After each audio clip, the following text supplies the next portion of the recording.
वैसे तो प्रधानमंत्री मोदी के इजरायल दौरे पर पूरी दुनिया की नजर है, लेकिन पीएम मोदी के इजरायल दौरे से सबसे ज्यादा डर में पाकिस्तान है, क्योंकि इस दौरे में नरेंद्र मोदी को अपने दोस्त से वो घातक हथियार मिल सकते हैं जो दुश्मन के ड्रोन और मिसाइल को एक बटन दबाते ही हवा में राख करने का दम रखते हैं। अब आप कहेंगे ये तो हमारे पास ऑलरेडी है आकाश एयर डिफेंस सिस्टम, लेकिन अब मोदी जो ला रहे हैं उससे भारत का पैसा बचेगा और पाकिस्तान नहीं बचेगा। कैसे, आगे बताऊंगा। इजरायल की मीडिया में इस बात की चर्चा जोरों पर है कि भारत और इजरायल के बीच laser based air defence system पर बड़ी डील हो सकती है। भारत के साथ सिर्फ आयरन बीम की ही नहीं बल्कि इसके टेक्नोलॉजी ट्रांसफर की डील फाइनल हो सकती है। और यह कैसे काम करता है इसकी तस्वीर आपको आगे दिखाऊंगा, लेकिन पहले दुश्मन के हर वार को नाकाम करने का दम रखने वाले आयरन बीम की खासियत जान लीजिए।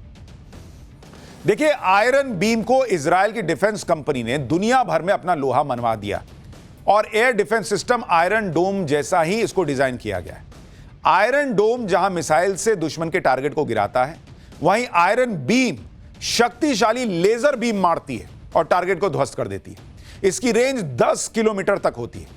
आयरन बीम से लाइट की स्पीड यानी 3 लाख किलोमीटर प्रति सेकंड की रफ्तार से लेजर बीम फायर होती है। इससे यह दुश्मन के रॉकेट, ड्रोन और कम दूरी की मिसाइल्स को डिटेक्ट होने के बाद पलक झपकने से पहले ही इंटरसेप्ट कर लेता है। मिसाइल यूज करने वाले एयर डिफेंस सिस्टम में लॉन्च टाइम और फ्लाइट टाइम की जरूरत होती है, लेकिन आयरन बीम टारगेट लॉक होते ही लेजर स्ट्राइक कर देता है। आप देखिए कि आयरन बीम काम कैसे करता है। जैसे ही कंट्रोल रूम दुश्मन की तरफ से आने वाले ड्रोन या रॉकेट को लोकेट करता है कि अरे उधर से ड्रोन आ रहा है, तो एक कमांड आयरन बीम को जाता है। जैसे कमांड गया ये एक्टिव हो गया और आयरन बीम से निकलने वाली लेजर की शक्तिशाली किरणें टारगेट को पलक झपकने से पहले ही मार गिराती हैं। देखिए कैसे ये आयरन बीम फोड़ देता है। देख रहे हैं, एक तरफ से आप देख रहे हैं कि रॉकेट जैसा कुछ चला, उधर से गोला घूमा आयरन बीम, अब भग से लाइट जैसा कुछ निकला, जाकर मार दिया भम। ऑपरेशन सिंदूर के बाद से ही प्रधानमंत्री मोदी मिशन सुदर्शन चक्र के तहत अपने एयर डिफेंस को अभेद्य बनाने में जुटे। ऐसे में अगर भारत को इजरायल से आयरन बीम मिल जाए तो भारत का एयर डिफेंस और मजबूत हो जाएगा, क्योंकि आकाश तो हमारे पास ही है।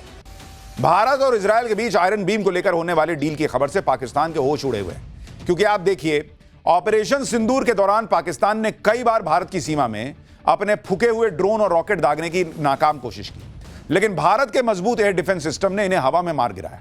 और अगर भारत को इजरायल से आयरन बीम मिल गया तो दुश्मन के एक ड्रोन को मार गिराने में मात्र 100 से 200 रुपया का खर्चा आएगा, जबकि भारत के पास अभी जो एयर डिफेंस सिस्टम मौजूद है वो टारगेट को इंटरसेप्ट करने में मिसाइल का इस्तेमाल करता है। भिखारी पाकिस्तान का ड्रोन या रॉकेट कुछ हजार रुपए का होता है, जिसे गिराने वाली मिसाइल की कीमत लाखों में होती है। मतलब अब तक हाल यह है कि मच्छर मारने के लिए तोप चलानी पड़ती थी, लेकिन क्या कीजिएगा, जो टेक्नोलॉजी है वही ना यूज कीजिएगा। लेकिन आयरन बीम जो लेजर बीम छोड़ता है उसके एक शॉट का खर्च मात्र 100 से 200 रुपए आता है। यानी चाय नाश्ते के खर्चे में पाकिस्तानी ड्रोन जो है वो ढेर हो जाएगा। यानी 2 कौड़ी का पाकिस्तान, 2 कौड़ी का उसका ड्रोन, उसको 100-200 रुपया में निपटा दीजिए। सबसे खास बात, आयरन बीम में मिसाइल खत्म होने की टेंशन ही नहीं है भाई। उसमें उस तो लेजर से ना मार रहा है तो रॉकेट आपका मिसाइल कहां खत्म होगा। अगर पीएम मोदी के इजरायल दौरे में आयरन बीम की डील फाइनल हो गई तो एक तरफ आकाश एयर डिफेंस सिस्टम दूर से आने वाले खतरों को रोकेगा, दूसरी तरफ आयरन बीम बॉर्डर के पास मंडराने वाले ड्रोन्स को भून के रख देगा। इसलिए पाकिस्तान भारत के सुदर्शन चक्र से घबराया हुआ है। आप सोचिए, पीएम मोदी अभी इजरायल पहुंचे हैं, वहां पाकिस्तान को आग लगी हुई है। कोई कह रहा है कि पाकिस्तान बर्बाद हो जाएगा अगर ये आयरन बीम आ गया। कोई कह रहा है कि ये दोनों तो मिलकर मुसलमानों को मार देना चाहते हैं। तुम यहां भारत में मार रहे हो, उसका कुछ नहीं। पीएम मोदी के इजरायल दौरे में सिर्फ आयरन बीम को लेकर डील होने की ही चर्चा नहीं हो रही। यरूशलेम पोस्ट की रिपोर्ट के मुताबिक भारत और इजरायल के बीच 90,000 करोड़ से ज्यादा की डिफेंस डील फाइनल हो सकती है। इसमें आयरन बीम जैसे घातक एयर डिफेंस सिस्टम की डील के अलावा हर्मीज ड्रोन और सैन्य उपकरणों में एआई तकनीक के इस्तेमाल को लेकर बड़ा समझौता हो सकता है।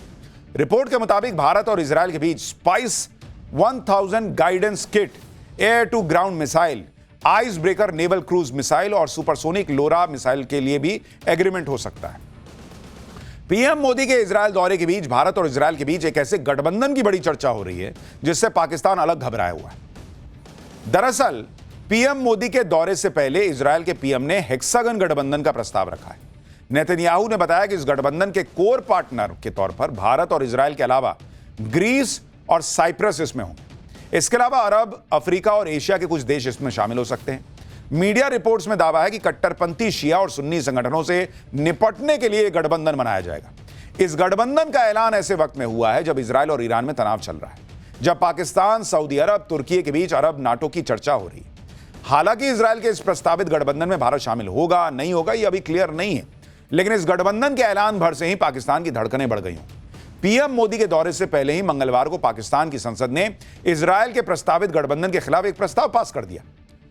पाकिस्तान ने इजरायल के इस गठबंधन को शांति भंग करने वाला और कुछ देशों को टारगेट करने वाला बताया। पाकिस्तानी नेताओं ने इसे इस्लाम और इस्लामिक देशों की संप्रभुता पर हमला बता दिया। आप सुनिए कि जो गठबंधन अभी बना भी नहीं है, उसे लेकर पाकिस्तान कितने तनाव में घूम रहा है। पीएम मोदी के इजरायल दौरे से कैसे पाकिस्तान में खलबली मची, उसका एक और उदाहरण देखिए। पाकिस्तान के बड़े अखबार डॉन ने अपने आर्टिकल में ऑपरेशन सिंदूर का जिक्र किया। पाकिस्तानी अखबार ने बताया कि कैसे भारत ने इजरायल की ड्रोन टेक्नोलॉजी पाकिस्तान के खिलाफ इस्तेमाल की थी। पाकिस्तान की मीडिया ने यह भी माना कि भारत के इजरायल के साथ अच्छे रिश्ते हैं और खाड़ी देशों के साथ भी अच्छे रिश्ते हैं। भारत ईरान के साथ भी मजबूत रिश्ते बनाए हुए हैं और अफगानिस्तान के साथ भी बनाए हुए हैं। पाकिस्तानी टीवी चैनल जियो न्यूज ने भी अपने शो में पीएम मोदी के इजरायल दौरे को पाकिस्तान के लिए खतरे की घंटी बता दिया है। वहां की मीडिया में सबसे ज्यादा चर्चा नेतन्याहू के नए गठबंधन को लेकर हो रही है। अब आप सोचिए, यहां इजरायल की संसद में मोदी मोदी के नारे लग गए, वहां मुनीर का बीपी बढ़ गया होगा। पाकिस्तान घबराया हुआ है और उधर पीएम मोदी के दौरे को लेकर इजरायल में गजब का उत्साह है। इजरायली मीडिया भी पीएम मोदी के दौरे को खास कवरेज दे रही है। आप देखिए कि इजरायल के एक बड़े अखबार द यरूशलेम पोस्ट ने फ्रंट पेज पर पीएम मोदी की तस्वीर छापी है और हेडलाइन में लिखा है नमस्ते। ये देखिए, उसका फ्रंट पेज आपको दिखा रहा हूं और भारत के तिरंगे की तस्वीर भी है। अखबार ने लिखा है वेलकम मोदी। इस तस्वीर को खुद अखबार के एडिटर इन चीफ ने पोस्ट किया और पीएम मोदी के दौरे को ऐतिहासिक बताया। लिखा कि आप भी मेरे साथ पीएम मोदी के स्वागत में जुड़ सकते हैं। इस पोस्ट को पीएम मोदी ने भी शेयर किया और कहा कि जरूर ये एक ऐतिहासिक दौरा है। पीएम मोदी ने कहा कि उन्हें भरोसा है कि इस दौरे से दोनों देशों के रिश्तों को मोमेंटम मिलेगा। लेकिन पाकिस्तान जो हड़का हुआ है, उस पाकिस्तान को दिखाता हूं पीएम मोदी वहां इजरायल की संसद में क्या बोल रहे हैं, सुनिए जरा। Shalom.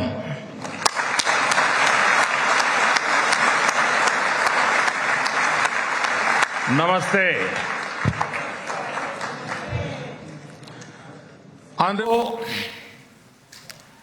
As the Prime Minister of India and also as a representative of one ancient civilization addressing another, I bring with me the greetings of 1.4 billion Indians and a message of friendship, respect and partnership. I thank you, Mr. Speaker, for your kind invitation and for your wonderful gesture of lighting up the Knesset in Indian colors. Your visit to India 3 years ago was the first by a Speaker of the Knesset, and thanks to you, I am the first Prime Minister of India to address this august gathering.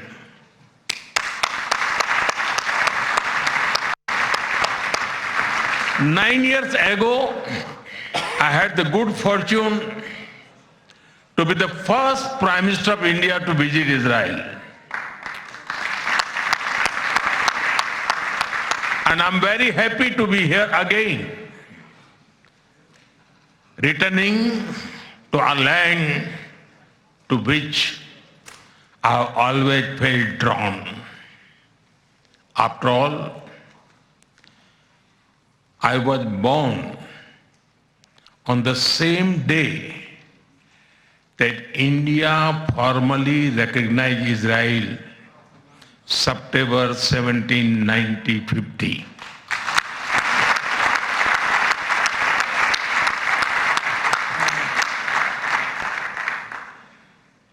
Honorable members, I also carry with me the deepest condolences of the people of India for every life lost and for every family whose world was shattered in the barbaric terrorist attack by Hamas on October 7.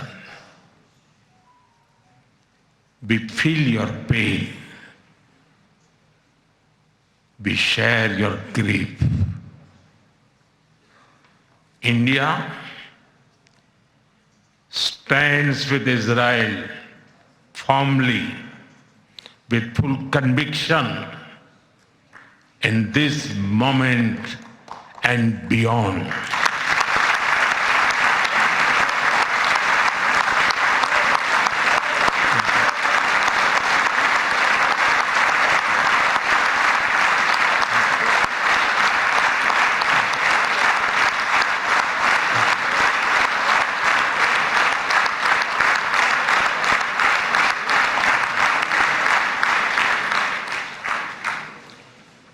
No cause can justify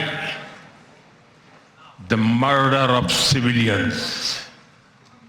Nothing can justify terrorism. India has also endured the pain of terrorism for a long time. We remember the 26/11 Mumbai attacks and the innocent lives lost, including Israeli citizens. Like you, we have consistent and uncompromising policy of zero tolerance for terrorism with no double standards. Terrorism aims to destabilize societies, to block development, and to erode trust. Countering terrorism requires sustained and coordinated global action because terror anywhere threatens peace everywhere. That is why India supports all efforts that contribute to durable peace and regional stability. Some years ago, when you concluded the Abraham Accords, we applauded your courage and vision. It was a moment of new hope for a long troubled region. Since then, the situation has changed significantly. The path is even more challenging. Yet, it is important to sustain that hope. The Gaza Peace Initiative that was endorsed by the UN Security Council offers a pathway. India has expressed its firm support for the initiative. We believe that it holds the promise of a just and durable peace for all the people of the region, including by addressing the Palestine issue. Let all our efforts be guided by wisdom, courage, and humanity.